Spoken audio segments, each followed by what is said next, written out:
I'm going to share all the things that I did to prepare for Ambleside Online Year 2 to make it as open and go as possible. Hi there and welcome back.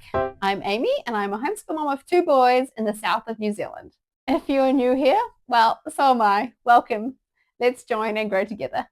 The first thing that I did was I stalked the Facebook page. I haven't quite made it to the forum, but I kept an eye out, and anytime there was a good resource or something that I thought I wanted to come back to, I would save the post.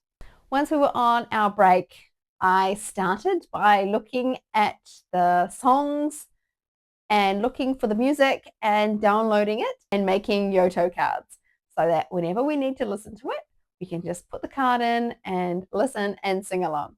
I found this so much easier than having it on a YouTube playlist or some other app. Our library also has Freegal Music app, but I just found it so much easier if it was accessible without needing my phone involved.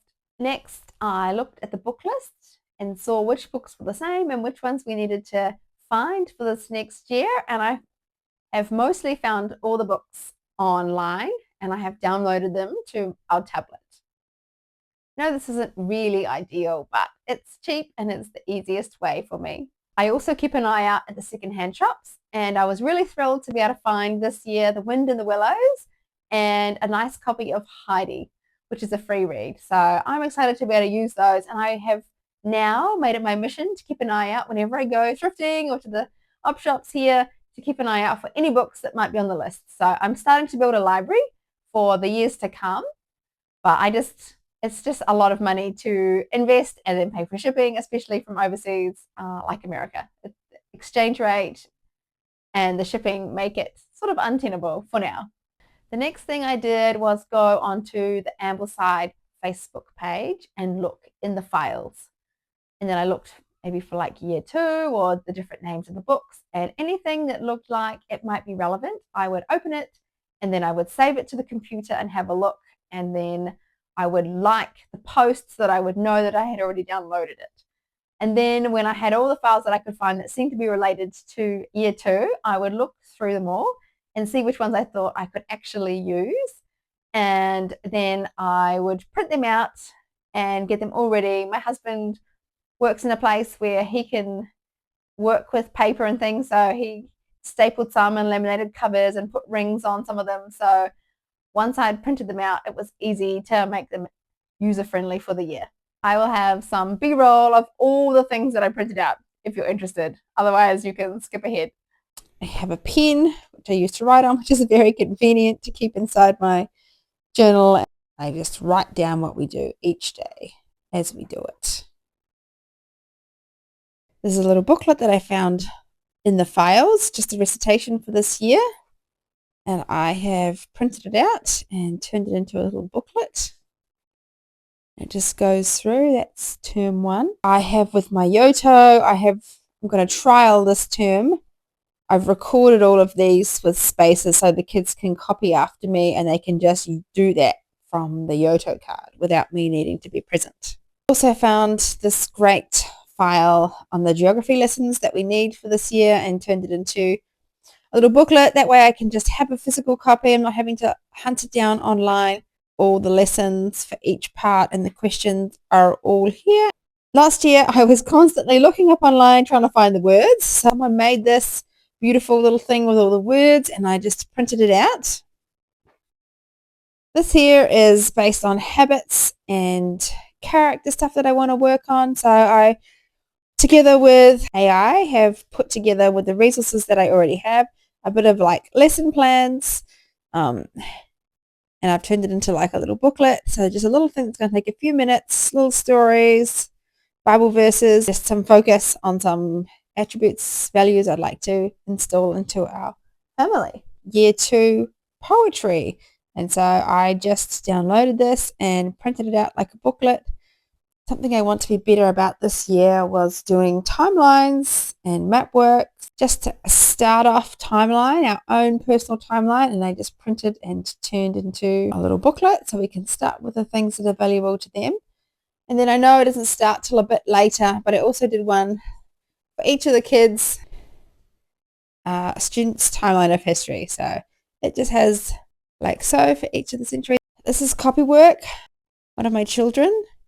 Just some copywork from the books that we are reading, so hopefully that can help start sinking in a little bit.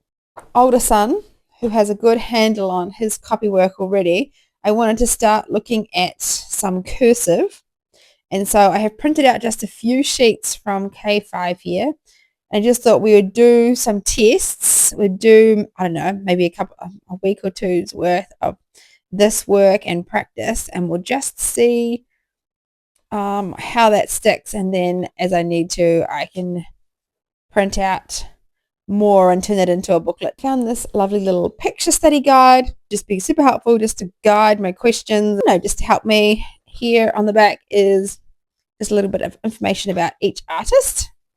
Nature study, we tried to get outside and take note of what we were seeing. I did find these guides and I hunted down some of the books, so I wanted to be a little bit more purposeful about doing, I'm not sure if they call it object lesson or whatever. So someone had these little guides of kind of, I don't know, a few days a week of looking or reading and digging deeper into the topic. So we've got rocks and invertebrates.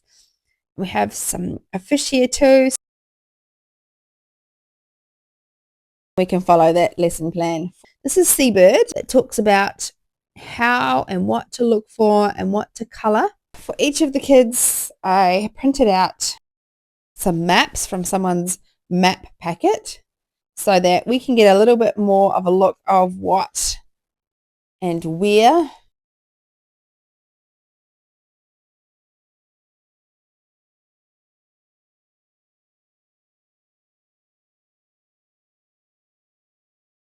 This is the Seabird map, so we can see where it went. I have a copy of these so that the kids can draw and see. There is tree in the trail, and it also talks about labeling maps and what to do for each week in each chapter. I will be learning alongside the kids. I thought it would be really nice to add some of these too. So this is a little picture that someone has drawn. It connects up, so I need to trim and glue it together, and the kids can colour this in. Follow the journey as we go through Pilgrim's Progress. Picture colouring book. So just the disclaimers. And in here, I have the pictures. As we read the chapters, the kids will be able to colour in the picture, and at the end, I'll have a journey of their story. Burgess animal book. So for each animal, I just made them small. It does help them focus. I brought a New Zealand diary, 26 to 27 years, so mid-year starting diary, and I printed out all the schedules and I have glued them into the front of the book. Someone had also created like a riches timeline, little Excel type sheet, and so I also printed that down and put it in the front as well, so I can quickly see what is being covered in each term and week as far as hymns and folk songs and paintings and things like that. For the artists, I printed out the artwork.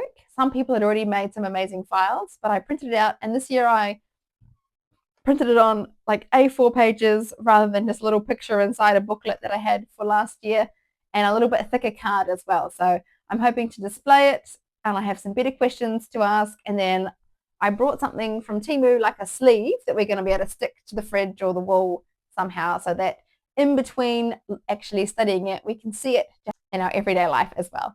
And that did seem to take a lot of work, all those steps. It sounds not too much when it's all been done, but yeah, that was several weeks of work of hunting and printing and looking. But that's what I've done to prepare for Ambleside Year 2. Are you moving into Ambleside Year 2 this year? What preparations have you made?